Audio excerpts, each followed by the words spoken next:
এই মুহূর্তে মাননীয় স্পিকার, আমার দলের সদস্যরা এবং ক্ষেত্র বিশেষ আমি দেখছি বিরোধী দলের বন্ধুরাও আমার কিছু কিছু কথায় টেবিল থাপড়াচ্ছেন। মাননীয় স্পিকার, এই যে চেয়ারটা আপনি দেখছেন, যেই চেয়ারে আমি এখানে বসছি আপনার সামনে মাননীয় স্পিকার, এই চেয়ারটি খুব কঠিন একটি চেয়ার মাননীয় স্পিকার। এই চেয়ারটি দেখলে মনে হয় বসতে খুব আরাম, আসলে মাননীয় স্পিকার মোটেও আরামের না।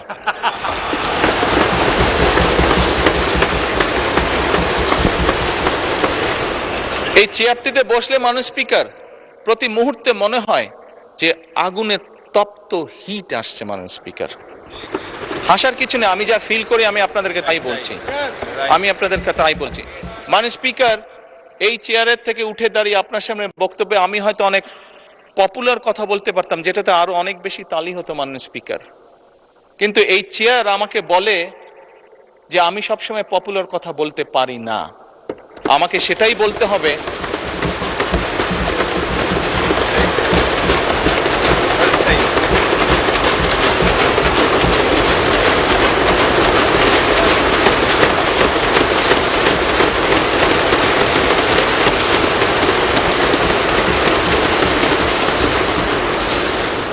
মাননীয় স্পিকার, একজন রাজনীতিবিদ হিসাবে আমারও তো ইচ্ছা করে পপুলার কথা বলতে, যাতে জোরে জোরে তালি পায়, কিন্তু এই চেয়ার প্রতি মুহূর্তে আমাকে স্মরণ করে দেয়, no, you have to take the right decision, not the popular decision.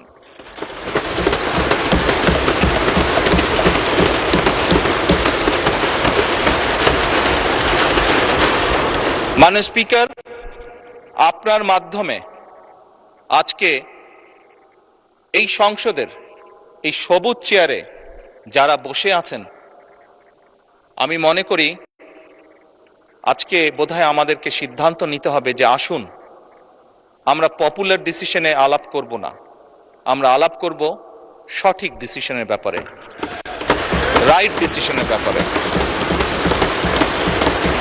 মাননীয় স্পিকার, আজকে এই সংসদ অধিবেশনের শেষ দিন, আজকে অধিবেশন শেষ হয়ে যাবে। আমার সংসদ নেতা হিসেবে আমার দলের সদস্যদের কাছে, বিরোধী দলীয় বন্ধুদের কাছে, সহকর্মীদের কাছে, সদস্যদের কাছে আমার অনুরোধ থাকবে যে আসুন আগামী অধিবেশন যেটি শুরু হবে সেখানে আমরা আলোচনা করব আমরা কত দ্রুত দেশে বিদ্যুতের সমস্যার সমাধান করতে পারি।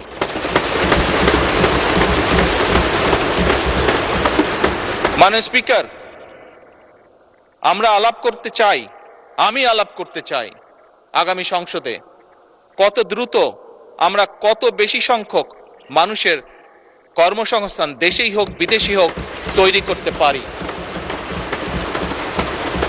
মাননীয় স্পিকার, এই সংসদে দাঁড়িয়ে আমি আলাপ করতে চাই যে আমাদের শিক্ষা প্রতিষ্ঠান, আমাদের হাসপাতালগুলোতে কত দ্রুত শিক্ষা এবং চিকিৎসা সুবিধা আমরা পৌঁছে দিতে পারি।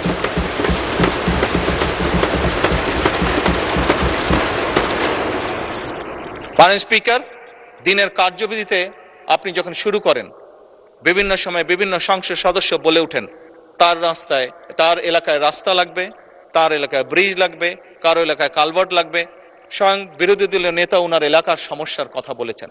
মাননীয় স্পিকার, আমরা যদি দেশের পরিস্থিতি স্থিতিশীল রাখতে না পারি, দেশে আমরা যদি অর্থনৈতিকভাবে শক্তিশালী করতে না পারি, মাননীয় স্পিকার, বর্তমান প্রেক্ষাপটে যেখানে 30 লক্ষ কোটি টাকার ঋণ নিয়ে এই সংসদ দেশ পরিচালনা শুরু করেছে, সেই দেশকে আমরা এগিয়ে নিতে পারবো না।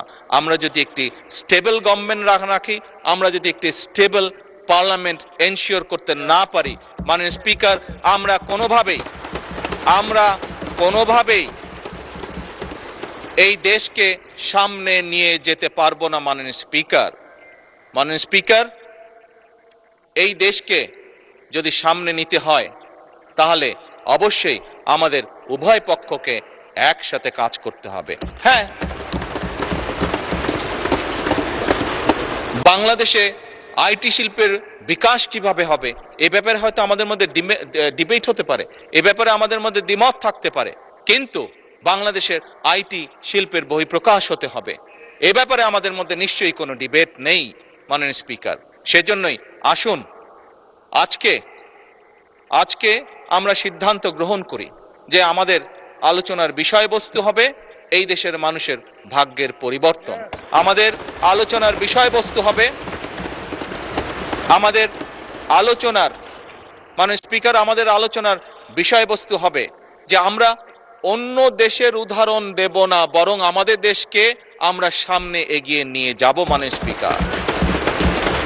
স্পিকার 1971 সালে এই দেশ যখন স্বাধীন হয়েছে, এই মুহূর্তে আমরা বিভিন্ন বিবেচনায় আমাদের দেশকে যদি স্ট্যান্ডার্ডে ধরি, আমাদের মতন অনেকগুলো দেশ ছিল যারা হয়তো 1972-73 সালে স্বাধীন হয়েছে, তারা আমাদের থেকে এগিয়ে গিয়েছে। মাননীয় স্পিকার,